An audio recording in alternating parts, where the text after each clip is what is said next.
Getting into a consulting firm like McKinsey, BCG or Bain is considered a quite ambitious career goal for many people. So once you're in, why the heck would you decide to quit, to move out again? This is exactly the topic I want to talk about today. Welcome to another coffee break here on my channel Firm Learning. My name is Heinrich, I'm a former strategy consultant and I want to help you to become successful in the first years of your career. So let's talk about leaving a consulting firm like McKinsey. And the inspiration for this is a video that I saw on the channel of MissAngieLu. She's a rather new YouTuber who's creating videos about consulting related topics as well. And here's one video about why did I choose to leave McKinsey. You see that it got already 10,000 views, which is quite a lot for a channel of this size. So I do like many of her videos, encourage you to give her some love by subscribing to her channel if you enjoy this content as well. So my plan for today is to react to this video. So I already skipped forward to the part where she starts talking about leaving McKinsey, what her reasons were. And I want to look into this with you and give you my commentary on her points, whether I think they are valid, whether I made experiences similar like this as well. So without further ado, let's get into it. Now, be honest, why not? Why is consulting or McKinsey not the right career for me? Well, first of all, I knew that the lifestyle isn't for me. The simplest way to find out is the future me test. So if you are wondering the same, just take a look at the leadership in your same company. Do you want to be like that leader? Do you admire or enjoy the lifestyle that he or she currently have? As for me, yes, the consulting lifestyle was glamorous to a certain point. However, whenever I look at the partners at McKinsey, their lifestyle, I knew deeply that that was not the life that I had in mind. I think that's very valid, right? Thinking about the next best people in the hierarchy, your leads, your team leads, the leads of your team leads, what does their life look like? What is their career looking like? And is this something that you aspire to do? And here I think it's understandable if you look at the partners, how late they work, how busy they are, how stressed they often are, and then think for yourself and decide for yourself that this is not a career for you.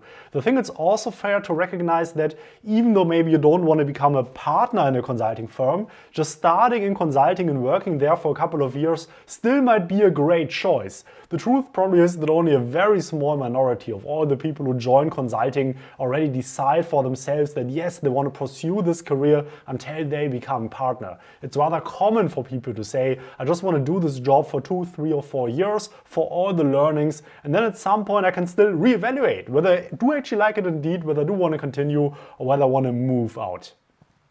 I did not want to travel to different cities every other day. I did not want to have to work until 2 a.m. every single day. I also did not want to be away from my family for most of the week. I think this is also very valid. I made another video talking about what the typical work week of a consultant looks like. I will link it somewhere above here. She talks about working until 2 a.m. every single day. My experience was not like that you needed to work until 2 a.m. every single day, but there surely were individual projects where working until 2 a.m. on a regular basis wouldn't be rare, right? So you need to be ready that things like this happen, that yes, you might need to work out significantly after midnight, not all the time, but at least on selected days, and sometimes also for several weeks on certain projects. Now second, the constant pressure and urgency. As you may know, consulting projects are typically short and very challenging.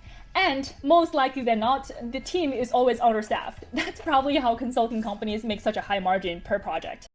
Yeah, so she says, if I understood correctly, that she believes the pressure is so high because the teams are understaffed. Not sure I would 100% agree with that. So, I mean, we just talked about that, yes, there is a lot of work, lots of things, lots of hours that you need to put in. But I don't necessarily agree that just only if you would have 1 or 2 or 3 additional people staffed on the team, that this would necessarily make everyone's life easier. So in like an MBB environment, if you work for a consulting firm like BCG or Bain, a typical team size would be 2 to 5 people, including a project lead. So the team sizes are quite small. I would argue that the main reason why hours can be sometimes quite long is that just during the regular work day, so from 9 a.m. to 6 p.m. or so, you usually spend so much time with a client, conducting interviews, talking to them, looking at some data that you get, that you just don't really have time to then synthesize all these insights, to really create your documents, do the actual work that you need to do to really make progress on the project, which is why this is often then what you end up doing after 6 p.m. in the evening once the clients are not in the office anymore. So therefore, everything becomes a priority. There are so many nights where I would remember the EM, the engagement manager, would say to me that this is a priority that you must finish before tomorrow. So that's why typically we work 12 to 15 hour days or even more. And for me, as an example, I actually have experienced panic attacks during several. Yeah, so let's talk about that, right? Everything becoming a priority. So yes, for sure, this does happen. So someone pushing you to still now in the evening, maybe even at night, complete something for the next day. I did make the experience though is that, especially in the first years, like after 1 or 2 years, once you've learned the job a little bit, like earned your ropes, you start also learning a little bit this game of pushing back in the right way as a young consultant, as an associate. I think if you're quite junior in your first half year or in your first year, you feel like you just need to do everything that you're being asked to do, right? Everything, just say, yes, of course, I need to do this and so on, even though if this means really working really late. There are some tips and tricks and techniques that you just pick up over time to manage this in a bit better way for you. If you're interested to learn more about that, just leave me know in the comments and I might create some additional videos on this very topic. Several of my projects, where I remember one weekend I was actually flying back to the project, and as the plane was touching down, I just get more and more nervous where I could not even hear the sound of my Gmail. I kid you not, I literally had to delete the Gmail app in order for myself to actually calm down. The third piece, the So this thing of panic attacks, really feeling intense pressure, really not being able to handle it anymore. I mean, here surely, people are different, people react to stress in a different way. I would consider myself probably quite resistant to stress, but even myself, I really had also very, very, let's say, dark days or dark weeks, right, in these situations in consulting. I mean, I very well remember being on one project, I just felt under so much pressure. My head was about to explode. This is at least how I felt like, that I locked myself into a toilet cabin, right, at one of the client's places. And I remember having a meditation app on my phone. So I put on some headphones and I was just trying to listen to this meditation app for like 15 minutes or so just to calm down a little bit because I just couldn't bear it anymore. Right? I mean, pressure can be intense. Also here over time, this is an area where you will just need to learn some techniques on how to handle that and how to also dissociate yourself to some extent to really the work to what's going on the whole day. But I mean, these are things that can be like a very significant burden on some people depending on how you react to these things. Exhaustion from constant travel and the overworking. If you were asking me back then, what did you do on the weekend? I would probably tell you, sleep. I would sleep until 11, wake up for a quick lunch, and then keep sleeping or take a nap, so then I can recover from the previous week and have enough energy for the week after. I also remember that I hated Monday morning. Yes, I know Mondays are really hard, but it's even harder when you have to wake up at 4 a.m. every Monday morning to catch the first flight out. Also, you work until midnight pretty much every day of the week. And because of I mean, this is probably just true, right? Especially for these large strategy consulting firms, BCG, Bain, and so on. I mean, you will just need to work quite late. You will often have these weekends where you just sleep because you need to recover from the week. I mean, frankly, I think Monday, Tuesday, Wednesday are probably the hardest days, at least in the pre-public health crisis situation where you just were traveling all the time. Because Monday morning, indeed, as the lady just told us, you will wake up often at 4 a.m., 5 a.m. to get to the airport, get the first flight out. Then Monday evening, Tuesday evening, Wednesday evening is going to be quite late hours. Then on Thursday evening, you might fly back. This day is already a little bit lighter because then usually at 8, 9 p.m. you will be at home and then some emails, but not that significant work anymore, at least most of the days. And then Friday, usually you will be out of the office at 5 p.m. or 6 p.m., so nothing too crazy. But then many people will need some time to recover on the weekends, indeed. Of all of this, I actually developed the skill to be able to fall asleep or work anytime and anywhere. Back up the car, easy. On the plane, no problem. On the stairs, not challenge at all. Standing in line, yeah, I got that too. The third piece. Yeah, it's also true, right? You really just develop this habit of just working all the time, and to some extent I always wondered whether this was just also like just the group pressure. Everyone else was doing it, so you felt you needed to do it as well. But on the other hand, it surely was also part of everything that you could get done earlier, just was more time you had in the evening for yourself potentially to sleep. So this is just what you did. I remember riding a cab once, being in a taxi once with a couple of other team colleagues, and then the cab driver was asking us, so you guys must be from this consulting firm, right? We just looked at us and like, hey, why? Like, how do you know? How do you come up with this? And then the cab driver was saying, well, you guys from this firm, you're the only ones, so always open your laptops in the cab and just continue working. Is that I really wanted more hands-on experience.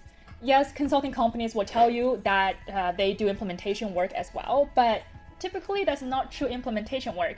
We still stay very high level and very strategic, but it's also due to the nature of our work. Typically, it is unlikely for you to staff a consultant for years to be able to finish implementation project.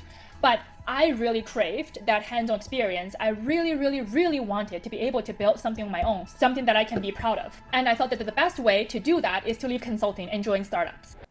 I mean, to some extent, I think it's right. Depends also, of course, which specific consulting firm you join. I mean, some are more heavy on the strategy side, some are more heavy on the implementation side, but also in a strategy consulting firm, I did work on several projects which were very close to impact. I mean, a good example, I think, is always procurement consulting. In procurement consulting, you really often just work with the client up until the point where you really realized certain savings with your suppliers in direct or indirect material. So it depends a bit on the type of project, but of course, for sure, what you will not do as a consultant is to take operative responsibility.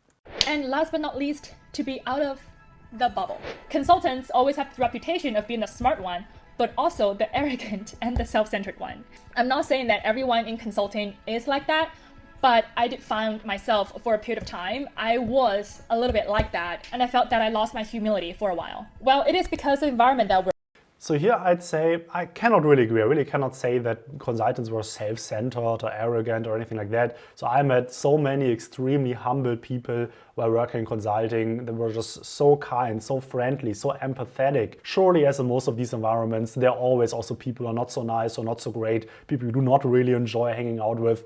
But not to say that consultants in general were so arrogant and so on. That, at least in my humble experience, this is not what I saw there. We're in. Everyone around us are prioritizing us, our work, over everything else. Everything that we do becomes a priority. I mean, think about the glamorous lifestyle, right? We literally had a team to book cars and tickets and flights for us. So I was constantly living in this bubble, a bubble that has a reality distortion field, a bubble that actually separates us from the real world, a world. Here I agree. I mean, these support teams surely exist, and this is, though I would argue, not just out of arrogance, but just out of the necessity. So you will just be able to just reschedule flights all the time. I mean, almost every flight that we took, especially on Thursday, got rescheduled at least once. That was super common. Sometimes you would even reschedule it after the plane already departed, right? I mean, then it's probably a question of personal character, whether you let this get into your head too much or not.